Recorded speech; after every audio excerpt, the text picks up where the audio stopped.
DeVonta Smith, 3 years, $75 million extension. Howie Roseman and the Philadelphia Eagles, again, jump in front of all of the extension talks, all of the receiver market, which is ridiculous right now.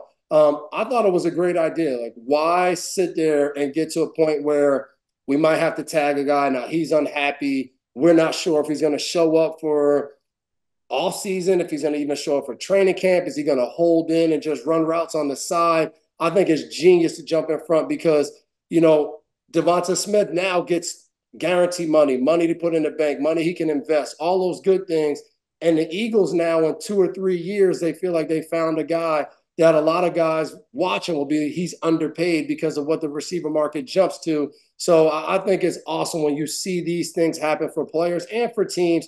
Obviously, you have to know the pros and cons with all of these deals, but I think it's smart from a team standpoint to try to jump in front than now maybe trading one of your better players because you can't agree to terms, which he probably sees with A.J. Brown on the other side, who was in Tennessee with you and then gets traded and now is in Philadelphia because they couldn't work out a deal. So I thought Howie Roseman did a great job jumping in front of this, and another kind of good offseason move for the Philadelphia Eagles.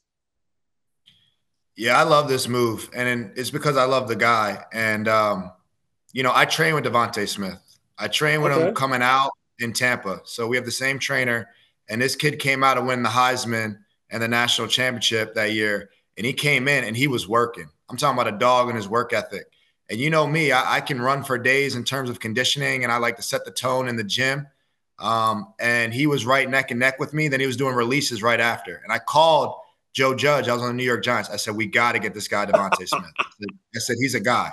We got to get him, right? And Joe was like, okay, I'm going to do everything I can. This insider info. Look, I just gave you a nugget right there. And the Giants wanted to draft him at 12 or wherever we were at, and the Eagles hopped us. And the Eagles drafted DeVonta Smith at 11. So the Giants traded back to get an extra pick, and the Cowboys get Micah Parsons at 12. And then we get Kadarius Toney because we wanted a receiver. But I believe Joe Judge wanted DeVonta Smith. And it's because you pay guys that you trust, right? And it's a safe deal because he's a 1A type receiver with A.J. Brown, obviously. He's not a 2. He's a 1A. Or a 1B, I guess, like a Waddle in these guys, right, when you play with Tirico. And, he shows up to work. He's consistent. He's durable. He doesn't miss games. And he's a professional at his craft. He's a hard worker. He's a guy who can set the tone. So when these guys go get $35 million a year, and Justin Jefferson and Jamar Chase push 32, 33, you got DeVonta Smith at 25. He's going to show up and give you 1,000 yards every single year. He's the character you want to build around. He's the work ethic you want to build around. He's a professional route runner. He catches the ball and he plays. They question his weight. He's too skinny. This guy's a dog, man. He's working out at 5 a.m. And not every player in the NFL wants to work out at 5 a.m. in the offseason. You know that. So I was impressed with him because he had so much success in college, but he was so humble and hungry kind of coming in. And I'm like, yeah, this is a guy that New York Giants need.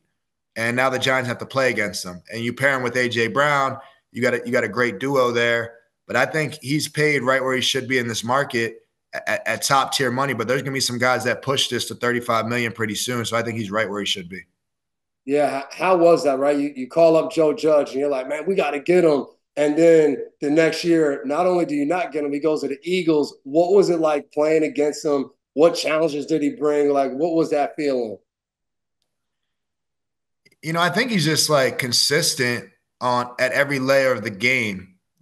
He's not the most physical. He's not going to block you, but third down, I think he can win a one-on-one. I think the red area, if he has, he can run a good route there, catch a back shoulder. He can run a good route, and he can surprise you and take it over the top. So I think he competes at all, elements of the wide receiver tree. And we had Bradbury at the time who was cooking, and we put Bradbury on him. But then when you get, A.J. Brown, now DeVonta Smith might be going against a number 2 corner, and that's a matchup that the Eagles might like. It's funny to me because a lot of people, unless you study the game, you won't know. But the way he moves reminds me a lot of Brandon Lloyd when we were in New England.